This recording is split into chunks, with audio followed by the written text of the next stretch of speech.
Histórias de Fadas, de Oscar Wilde. Nós estamos na história intitulada O Amigo Dedicado. Este é o... eu acredito que o quinto vídeo. Deixa eu ver aqui. Este é o quinto vídeo. Eu não estou achando... isso, é o quinto vídeo. Então, nós terminamos o vídeo anterior com o Hus saindo no meio da tempestade, sem lanterna, para chamar o médico para o filho do moleiro que tinha caído lá e se machucado. Era uma tempestade terrível. A noite estava tão negra que o pequeno Hus mal enxergava onde ia, e o vento tão forte que ele não conseguia parar. No entanto, ele era muito corajoso, e depois de caminhar umas 3 horas, ele chegou à casa do doutor e bateu a porta. 3 horas caminhando na tempestade. "Quem está aí?" gritou o doutor, metendo a cabeça do lado de fora da janela do quarto. "É o pequeno Hus, doutor." "E quem é que você quer, pequeno Hus?" "O filho do moleiro caiu da escada e se machucou, e o moleiro quer que o senhor vá agorinha mesmo." "Está bem," disse o doutor. Ele pegou seu cavalo, 2 grandes botas e sua lanterna, desceu e cavalgou na direção da casa do moleiro, deixando o pequeno Hus a se arrastar atrás dele. Não deu uma carona pro Hus no cavalo. Saiu a galope. E o Hus caminhou 3 horas. Agora o Hus vai ter que voltar 3 horas caminhando na tempestade. Mas a tempestade foi ficando cada vez pior. E caiu uma chuva torrencial. O pequeno Hus não conseguia ver para onde estava indo, nem acompanhar o cavalo, que estava indo na frente. Por fim, ele se perdeu e caminhou na direção da charneca, que é tipo um banhado, que tem água e plantas, tudo junto, né? Um lugar muito perigoso, porque era cheio de buracos profundos.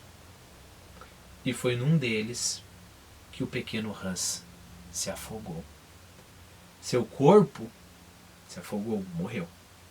Seu corpo foi encontrado no dia seguinte por uns pastores de cabra, flutuando numa grande poça d'água, sendo levado por eles de volta para a cabana. Todo mundo foi ao enterro do pequeno Hus, porque ele era muito popular, e o moleiro era o que mais chorava. "Eu era seu melhor amigo," dizia o moleiro. "É justo que eu ocupe o lugar mais importante." De modo que ele é que foi na frente da procissão, usando uma longa capa preta, e volta e meia enxugava os olhos com um lenço branco. "O pequeno Hus é sem dúvida uma grande perda para todos nós," disse o ferreiro quando o enterro acabou e todos eles já estavam confortavelmente sentados na taverna, bebendo vinho temperado e comendo bolos. "Pelo menos uma grande perda para mim," respondeu o moleiro. "Eu praticamente já lhe havia dado o meu carrinho de mão, e agora eu realmente não sei o que fazer com ele. Lá em casa fica atrapalhando muito e está em tão más condições que não ia conseguir nada por ele se quisesse vendê-lo.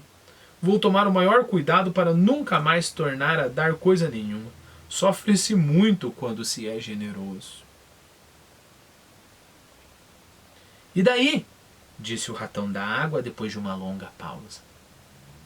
"Bem, aí acabou," disse o pinta-roxo. "Mas o que aconteceu com o moleiro?" perguntou o ratão. "Ora, eu não sei realmente," respondeu o pinta-roxo. "Garanto que pouco me importa." "É evidente que não há solidariedade em sua natureza," disse o ratão. "Receio que você não tenha chegado mesmo a perceber qual é a moral da história," comentou o pinta-roxo.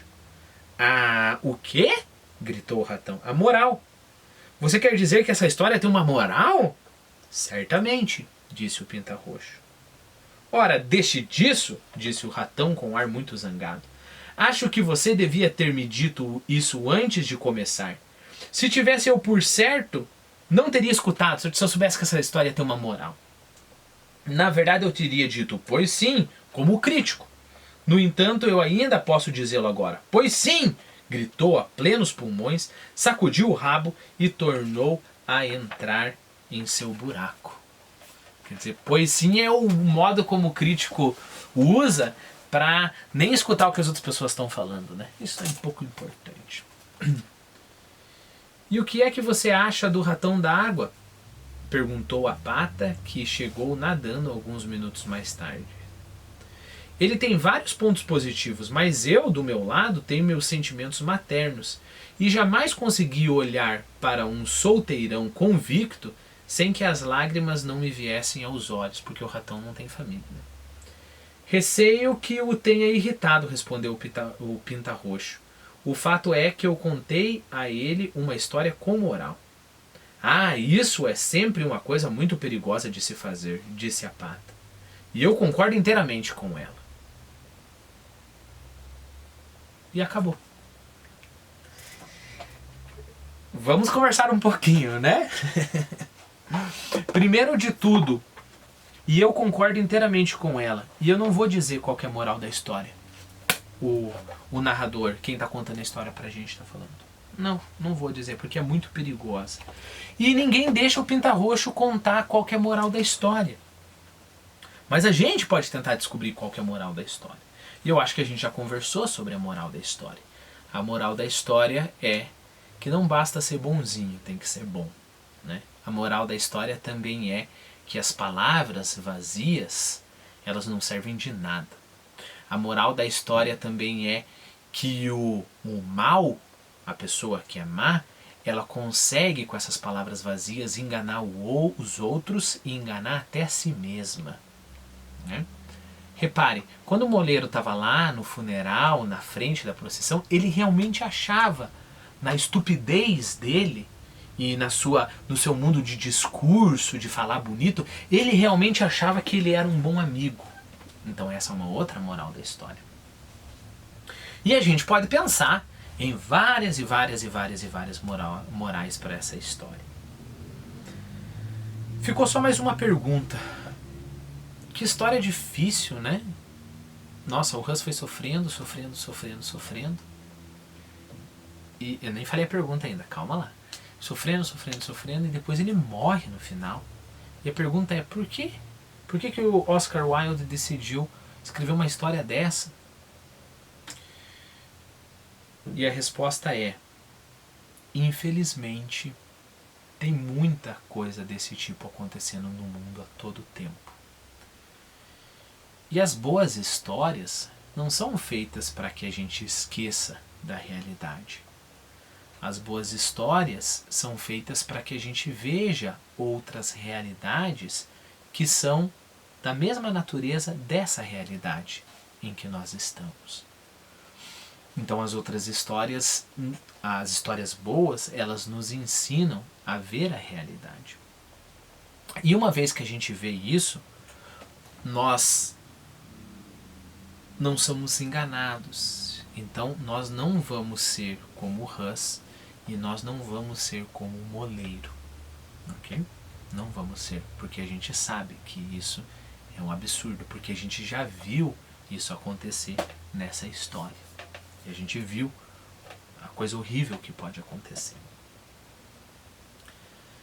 Bom, para terminar, eu gostaria de deixar um desafio para você.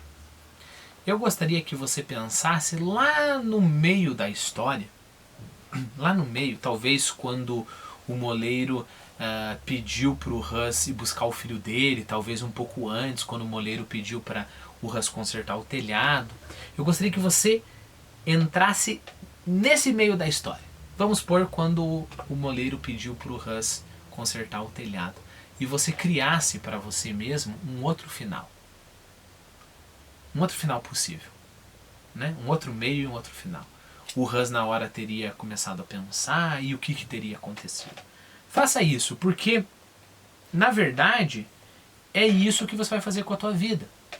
Se qualquer coisa do tipo acontecer, você, porque agora você conhece uma história muito boa como essa, vai poder no meio criar um final diferente. E não vai deixar com que as coisas aconteçam como aconteceram aqui.